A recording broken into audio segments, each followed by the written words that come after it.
up. Hey my baes, it's your girl Tamia. If y'all new here, welcome. If you're not, welcome back. You know, this is a cozy, safe, comfortable environment. Sit back, relax, maybe even grab some snacks, cause we gonna be yapping, okay? Hi my love, hi my loves, my shy love. I miss y'all so much. I have not posted in so long. How long has it been since I posted? It's probably been like, what, 2 months? I don't know, y'all. There's just been so much going on in my life that I just needed to step back and focus on myself, you feel me? But we're back. Yeah, she's back.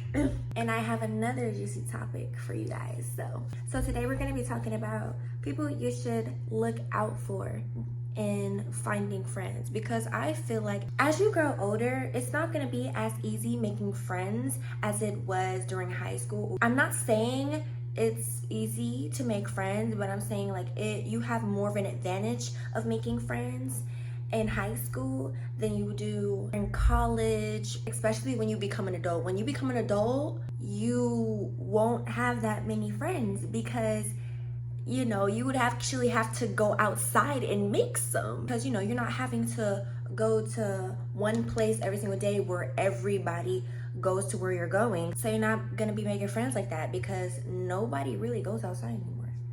But that's besides the point. These are the type of people you should look out for when making friends. The ones who put you down to make themselves feel up there, you feel me? Two-faced friends. I don't care. When I say this, I mean this in the most lovable, cuddly way as possible. If you have a friend who loves to talk about people, guaranteed, 100% guaranteed that they will be talking behind your back as well. We don't want that. So distance yourself, please. It doesn't matter the person. It doesn't matter if you know that person for so long. If you could put 2 and 2 together, that person be talking about, oh dang, like this person be talking about everybody. And also that's such a turn off for like a girl, especially if she's known for talking bad about people. You shouldn't be friends with that girl, sis. You shouldn't. Mean girls. Now, I had quite a few mean friends in my life, but they didn't really call me on my name though. Like, what you should really be careful about, how your friends treat you. And the reason why I say this is that there's a saying that goes, there is truth in every joke. So if a friend makes a joke about your weight or your height or your physique, your face, it might seem like they're joking, but on the down low, they really mean that. And sure, you can say, oh, that's just how we joke around, da, da, da. But if they're saying those jokes 24/7, those aren't jokes. Those are just direct insults disguised as a key. Babes, them ain't your friends. I don't care, cancel me. They're not your friends. A real friend would lift you up.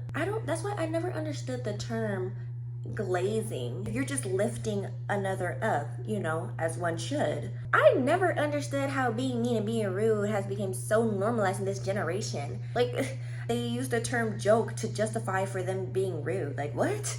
Depression. Now, the reason why I say this, I'm not saying that people's feelings aren't valid. Obviously, everyone's feelings are valid, you know what I'm saying? But this is my personal opinion. I think that if you are friends with someone who is depressed, and if you're friends with someone who's constantly talking down about themselves, you would have to constantly try to lift them up, you know, lift them out of that funk, and they just go right back down in it just because they don't feel like they're worthy enough. That's not a friend you want to be around either, because that will drain the life out of you, and we don't want that. Imagine if you're always uplifting, outgoing, you're always happy, and you're always smiling, just like me, you know, I'm always smiling. You know, you're confident with yourself, and then you're friends with someone who's depressed, sad all the time, you know, insecure, they don't have any goals in life, they dropped out of high school, you know, you're trying to prosper in life and they're not even trying.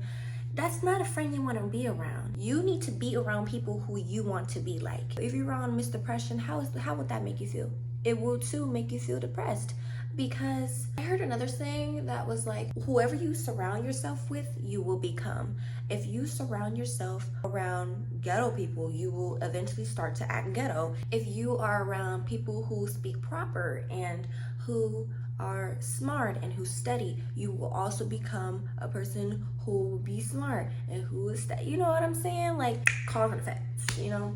I'm not saying like you will just magically become hood or magically become smart.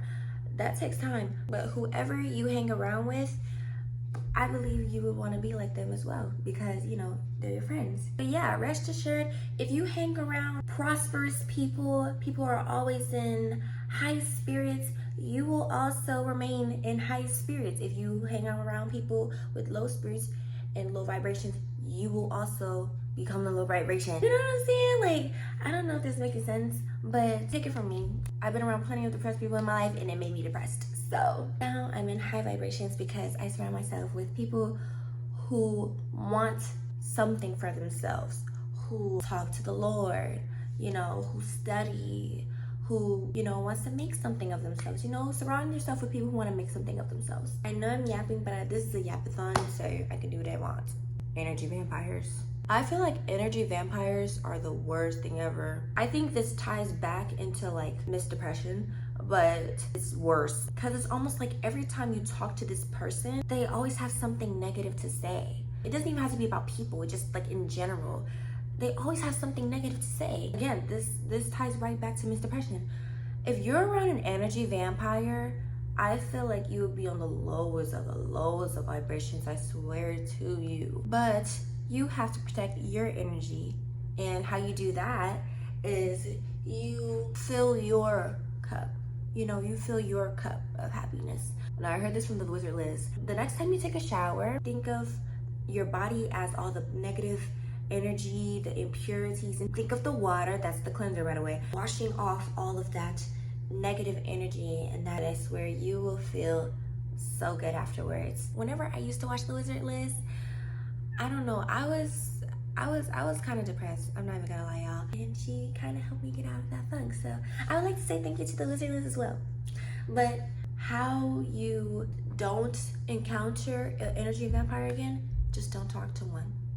Don't talk to the person who's gonna put you in low vibrations, okay? Always talk to people who's gonna lift you up and who's gonna, you know, give you the highs of the high vibrations. But yes, that is all for today, guys. I didn't really have that much bullet points for today just because I went off the dome. I just wanted to put something out there that's fresh.